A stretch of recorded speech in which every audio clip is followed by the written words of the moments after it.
अस्सलाम वालेकुम students, how are you? I hope you all will be fine. 10th physics के साथ मैं हूं गुलाम मुस्तफ़ा। तो स्टूडेंट्स, इससे पहले वाले लेक्चर के अंदर हमने सिंपल हार्मोनिक मोशन की पहली एप्लीकेशन पढ़ी थी, mass attached with a spring. ठीक है जी, तो वो सिंपल हार्मोनिक मोशन की पहली एप्लीकेशन थी। आज के इस लेक्चर के अंदर हमने सिंपल हार्मोनिक मोशन की जो है वो दूसरी एप्लीकेशन डिस्कस करनी है, जिसको हम बॉल एंड बाउल सिस्टम बोलते हैं। ठीक है जी, तो मैंने यहाँ पे लिख भी दिया ball and bowl system. Bowl का मतलब होता है बर्तन, ठीक है। और यहाँ पे आपने क्या करना है कि अगर आप इसका ये एक्सपेरिमेंट करना चाह रहे हैं तो आपने एक बर्तन लेना है, ठीक है, और उसके अंदर आपने सेंटर पे एक बॉल रख देनी है, जैसे आपको शक्ल में यहाँ पे दिखाया गया।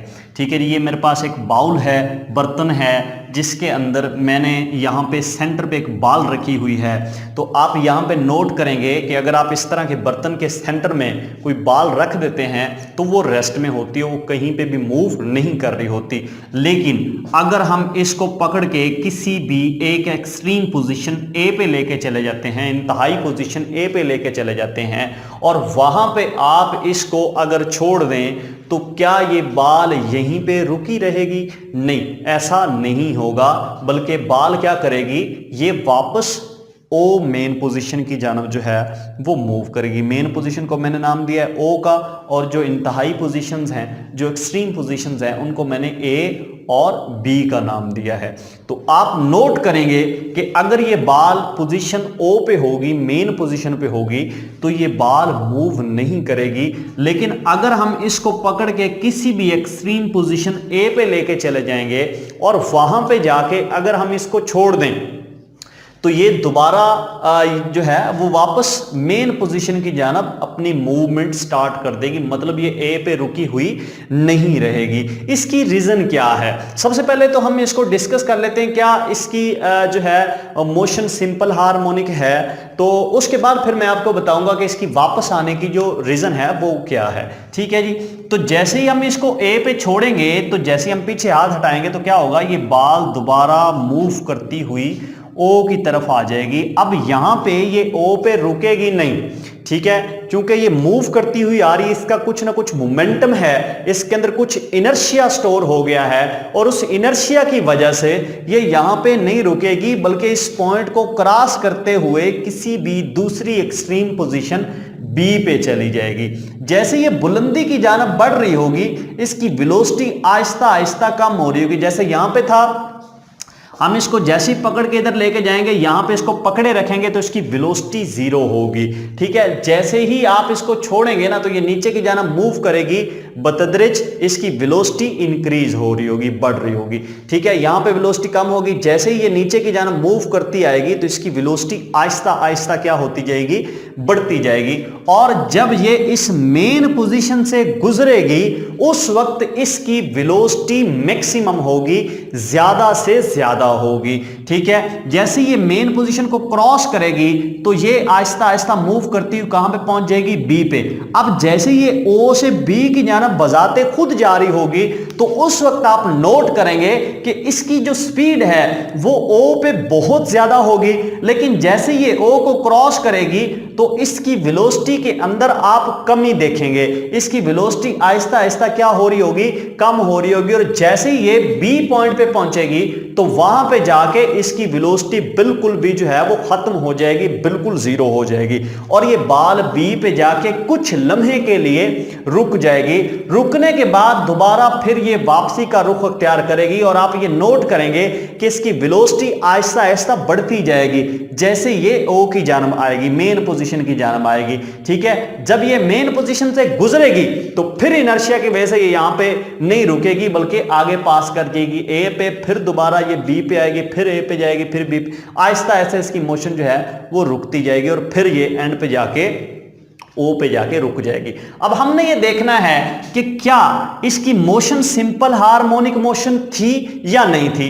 देखो, जब इसको ओ से ए पे ले जाएंगे, ए से बी पे लेके जाएंगे, अब देखो ना, डायरेक्ट ओ से लेके गए, ओ से स्टार्ट किया हमने मूव करवाना, ए पे लेके गए, ठीक है। अब A से दोबारा ये B पे आई और B से दोबारा जैसे ही ये O से क्रॉस करेगी हम कहेंगे कि इसने अपनी एक वाइब्रेशन मुकम्मल कर ली, एक चक्कर मुकम्मल कर लिया। अगर इसने एक चक्कर मुकम्मल कर लिया है तो हम कह सकते हैं कि इस बाल की जो मोशन है वो वाइब्रेटरी मोशन है। ठीक है, वो कौन सी मोशन है? Vibratory motion. इसका दूसरा नाम ऑसिलेटरी मोशन भी बोलते हैं। वाइब्रेशन को दूसरी टर्म में हम ऑसिलेशंस कहते हैं। ठीक है जी।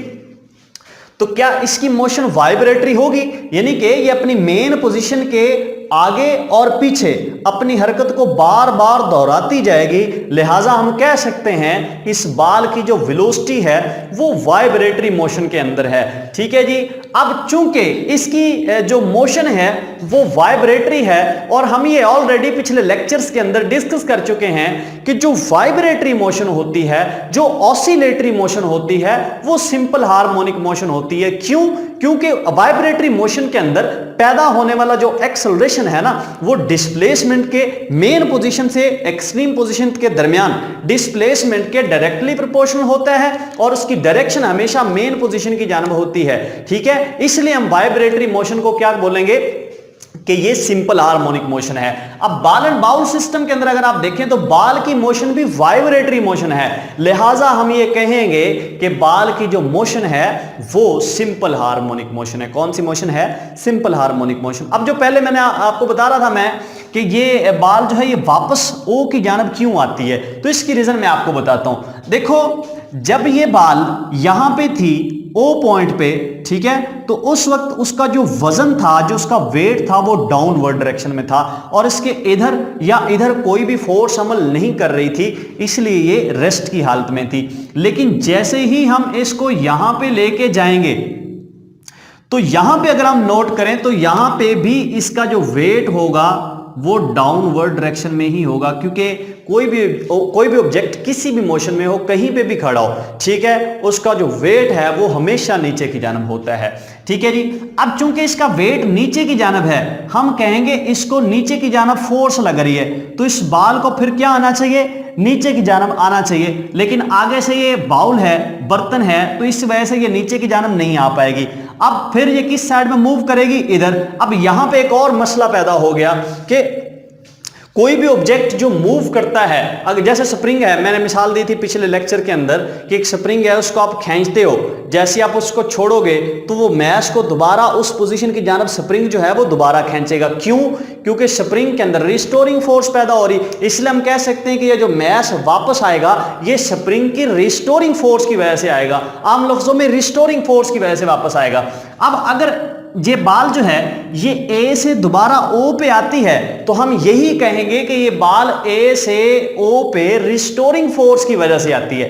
अब वहां पे तो स्प्रिंग था, समझ में आती है बात कि स्प्रिंग की रिस्टोरिंग फोर्स थी। यहां पे कौन सी रिस्टोरिंग फोर्स है जो इसको वापस ओ पे लेके आती है? तो भाई यहां पे रिस्टोरिंग फोर्स फराहम करेगा इसका वेट। अब दूसरा सवाल ये पैदा होता है कि वेट तो नीचे की जानब है, ये बाल इधर मूव करती है, तो अगर वेट रिस्टोरिंग फोर्स फराहम करता है तो बाल को ऐसे आना चाहिए ना, लेकिन बाल तो ऐसे मूव कर रही है। अब देखें यहां पे हम ये कहेंगे कि ये सारा वेट जो है ना, ये सारा रिस्टोरिंग फोर्स फराहम नहीं करेगा, बल्कि इस वेट का कुछ जो है हिस्सा, या आप यूं कह लें कि इस वेट का एक कंपोनेंट रिस्टोरिंग फोर्स फराहम करेगा। तो हम इसके कंपोनेंट ड्रा कर लेते हैं कि एक कंपोनेंट हमारे पास ये वाला बनेगा, ठीक है, और एक कंपोनेंट ये वाला बनेगा। ठीक है जी। तो हमारे पास ये जो वेट है इसके कंपोनेंट कितने बन जाएंगे? 2 बन जाएंगे। एक कंपोनेंट होगा ऐसे इस डायरेक्शन में और एक कंपोनेंट होगा इस डायरेक्शन में। वेट क्या है? वेट एक फोर्स है, तो फोर्स के जो टुकड़े होंगे वो भी फोर्स ही होंगे ना। फोर्स के टुकड़े क्या होंगे? फोर्स ही होंगे, ठीक है। उसके कंपोनेंट क्या होंगे? फोर्स होंगे। तो वजन भी एक फोर्स है, लिहाजा इसके जो टुकड़े होंगे, इसके जो कंपोनेंट होंगे वो भी फोर्स होंगे। अब एक कंपोनेंट इसका ये है। अब हम नोट करते हैं कि बाल इस साइड पे तो मूव ही नहीं करती, इसका मतलब ये कंपोनेंट इसका ये जाया हो जाएगा। तो बाल किस साइड में मूव करती है? इधर मूव करती है। और इस साइड पे कौन सा कंपोनेंट है? ये वाला। तो हम कहेंगे ये वाला जो कंपोनेंट है वजन का, वो इस बाल को दोबारा ए से जो है वो ओ की जानब लेके आएगा। तो हम कह सकते हैं कि इस वजन का ये वाला जो कंपोनेंट होगा, ये कंपोनेंट रिस्टोरिंग फोर्स फराहम करता है, जिसकी वजह से ये बाल मूव करती हुई ए से ओ पे पहुंचती है, फिर जैसे ये ओ को क्रॉस करेगी बी पे पहुंचेगी, बी से दोबारा वापस क्यों आती है, वहां पे भी यही वाला असूल लगेगा। तो आज के लेक्चर के अंदर हमने बाल और बाउल सिस्टम डिस्कस करना था। नेक्स्ट लेक्चर के अंदर इंशाल्लाह हम सिंपल हार्मोनिक मोशन की एक और एप्लीकेशन डिस्कस करेंगे, एप्लीकेशन नंबर 3, और जो कि सिंपल पेंडुलम है। ठीक है जी, वो टॉपिक बहुत अहम है, एग्जाम के अंदर जो है वो बार बार वो रिपीट होता रहता है। तो नेक्स्ट लेक्चर हमारा बहुत ही अहम होने जा रहा है, वो आपने जरूर देखना है। आज के लेक्चर को यहीं पे खत्म करते हैं। अल्लाह हाफिज।